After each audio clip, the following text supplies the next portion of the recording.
Assalamualaikum warahmatullahi wabarakatuh. Para mahasiswa yang berbahagia, alhamdulillahirabbil alamin, kita bertemu kembali ya di pertemuan ini. Sekarang kita melanjutkan pembahasan tentang pembakaran bahan bakar dan kita sekarang berada di bagian ketiga. Nah, hal yang akan kita bahas pada pertemuan ketiga ini adalah panas atau kalor pembakaran, atau dalam bahasa Inggrisnya heat of combustion ya. Di kalor pembakaran ya, itu adalah sejumlah energi yang dihasilkan dari pembakaran sempurna bahan bakar ya dengan oksigen atau hasil oksidasi sempurna antara bahan bakar dengan oksigen. Nah, di dalam bahasa Inggris kalor pembakaran ini juga disebut dengan calorific value. Ada juga yang menyebut fuel BTU value atau heating value. Ya, gitu. Nah, kalor pembakaran atau juga kita sering juga menyebutnya dengan nilai kalor itu ada dua macam ya, ada HHV dan ada LHV. Nah, sebagaimana kita ketahui bahwa pengujian pembakaran bahan bakar ini biasanya dilakukan ya di dalam kalorimeter gitu ya, kalorimeter. Nah, hasil pembakaran di dalam kalorimeter itu biasanya didinginkan ya ke temperatur asalnya, temperatur awalnya. Nah, proses pendinginan ke temperatur awal ini ada kalor yang diabsorb ya, diserap oleh mediumnya. Ya. Nah, kalau kalor yang diabsorb atau diserap oleh medium ini dihitung ya, ikut dijumlahkan dalam nilai kalor itu, maka nilai kalor disebut nilai kalor tinggi atau higher heating value ya, atau HHV. Nah, untuk menghitung HHV atau heating value ini ada rumus yang namanya rumus Dulong ya. Ini khusus untuk batu bara bituminos, yaitu rumusnya seperti ini ya. HV sama dengan 14544 dikalikan C ditambah 62028 dikalikan dalam kurung H2 dikurangi O2 per 8. Lalu ditambah lagi dengan 4050 dikalikan S, di mana HV itu adalah nilai kalor tingginya, C itu adalah karbon ya dalam fraksi massa. Demikian juga untuk H2, O2 dan S ini adalah fraksi massa dari hidrogen, oksigen, dan sulfur atau belerang ya, berturut-turut. Nah, jadi sudah saya sampaikan ya bahwa kalau proses pendinginan dan pengembunan hasil pembakaran itu kalornya ikut dihitung, maka nilai kalornya disebut dengan HHV atau gross calorific value atau higher heating value. Nah, sedangkan LHV itu adalah nilai kalor rendah atau nilai kalor di mana kalor yang terserap oleh media dalam proses pendinginan itu tidak diperhitungkan. Nah, bagaimana hubungan antara HHV dengan LHV? Ini ada hubungannya. Ya, hubungannya seperti ini ya, dalam kondisi constant pressure ya atau tekanan tetap, LHV itu adalah HHV dikurangi dengan ini ya, dikurangi dengan ini. Ya, apa ini? 1049,7 dikalikan dalam kurung ya, H2 dikalikan 8,937 ditambah dengan M. H2 itu adalah fraksi massa dari hidrogen di dalam bahan bakar, dan M itu adalah fraksi massa dari air di dalam bahan bakar. Jadi pengurangnya ini adalah hidrogen ya dan air di dalam bahan bakar, ini yang berpengaruh Baik, kemudian barangkali ada yang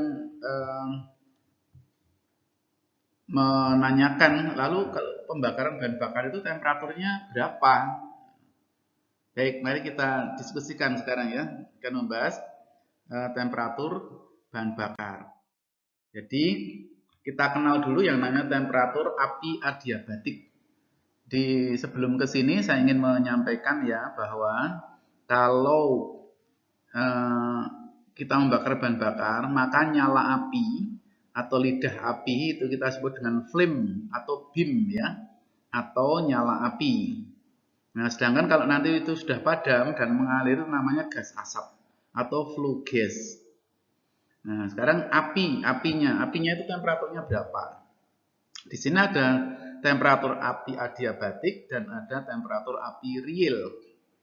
Temperatur api adiabatik itu adalah temperatur api teoritis gitu yang maksimum yang dapat dicapai atau didapatkan oleh suatu produk dari pembakaran ya, dari suatu bahan bakar dan udara ya. Dan mengasumsikan tidak ada kehilangan kalor ke sekitarnya dan juga tidak ada disosiasi. Nah, disosiasi itu apa nanti kita bahas di slide berikutnya. Jadi tidak ada kehilangan kalor ke sekeliling atau ke lingkungan dan juga tidak ada disosiasi. Nah, temperatur api adiabatik itu akan maksimum kalau XSR-nya itu 0. Ya, pembakaran sempurna tanpa XSR. Kemudian temperatur api adiabatik itu prinsipnya ya, prinsip perhitungannya itu menggunakan prinsip entalpi dari flue gas, entalpi dari gas asapnya. Yaitu kita gunakan rumus ini yang dalam kotak ini ya. Hg sama dengan ini yang di atas ya. HHV dikurangi latent heat of H2O ditambah dengan sensible heat in air dibagi dengan wet gas weight, di mana Hg ini adalah entalpi adiabatik ya, satuannya BTU per pon. Nah, kalau Hg ini sudah diketahui, maka temperatur api adiabatik dapat ditentukan ya dengan menggunakan grafik-grafik berikut ini. Nah, ini ada beberapa grafik. Nah, beberapa grafik ini sebetulnya sama ya, sama, cuma yang beda adalah interval atau skalanya gitu ya. Jadi misalnya ini yang grafik yang ini yang kiri itu maksimum temperatur flue gasnya itu 700 ya. Hg-nya maksimum 180. Nah, kalau Hg-nya di atas 180 nah nggak ada di sini, maka kita harus pindah menggunakan grafik yang di sebelah kanan. Ini Hg-nya antara 160 sampai 340. Jadi antara yang kiri dan kanan itu ada overlap sedikit. Atau dengan kata lain, grafik yang kanan ini merupakan sambungan ya dari grafik yang di sebelah kiri. Ya. Gitu. Nah, bagaimana membacanya? Tadi kita menghitung Hg ya. Ya, G itu adalah entalpi adiabatik dari produk pembakaran. Ini kalau sudah dapat, misalnya ketemu angka di sini gitu ya, itu kita tarik garis ke kanan. Tarik garis ke kanan sana. Kemudian ketemu salah satu dari garis-garis yang miring ini. Garis yang miring ini adalah moisture ya, by weight. Artinya kandungan air kandungan air di dalam flue gasnya itu. Ini ada 0, 10, 20 ya. Nanti ketemunya yang mana? Misalnya yang 10% ya berarti ketemunya di sini. Lalu kita tarik ke bawah sana. Ya, kan kita dapatkan nilai ini ya, kira-kira 600 derajat Fahrenheit. Dan seterusnya ini tergantung nilai dari Hg-nya. Gitu ya. Oke. Nah, temperatur api adiabatik itu tidak pernah bisa dicapai. Jadi kita misalnya mendapatkan perhitungan ketemunya 4000 derajat Fahrenheit ya, temperatur api adiabatik. Nah, realnya itu nggak pernah bisa tercapai. Nah, yang tercapai berapa? Yang tercapai adalah di bawah itu ya, yang kita sebut dengan temperatur api real. Ya, yang itu mesti di bawah temperatur api adiabatik. Kenapa kok begitu? Ini ada dua alasannya ya di sini. Disebutkan bahwa pembakaran itu tidak instantaneous, tidak serta-merta ya, tidak tiba-tiba gitu ya. Maka akan terjadi kehilangan kalor ke lingkungannya. Ya. Nah, kalau pembakaran itu cepat, maka dia akan memperkecil lossesnya itu. Tetapi kalau pembakarannya itu lambat, nah mungkin gas itu akan terdinginkan ya, terdinginkan sehingga terjadi incomplete combustion atau pembakaran yang tidak komplit, tidak sempurna, tidak selesai. Oke, nah sehingga akan ada beberapa atau sebagian bahan bakar yang tidak terbakar. Ini yang pertama. Yang kedua, pada temperatur di atas 3000 derajat Fahrenheit, ini ya, itu sebagian CO2 dan H2 itu terdisosiasi. Terdisosiasi itu artinya terpecah ya, terpisah. Misalnya CO2 itu nanti akan terurai menjadi C dan O2. Nah, akibatnya apa? Akibatnya ya temperaturnya pasti turun. H2O itu akan terpisah, terdisosiasi menjadi H2 dan menjadi H2 dan O2. Nah, dengan terjadinya disosiasi itu maka temperatur real pembakaran itu dia nanti akan berhenti di suatu titik yang dia tidak bisa naik lagi, tidak bisa mencapai temperatur adiabatiknya.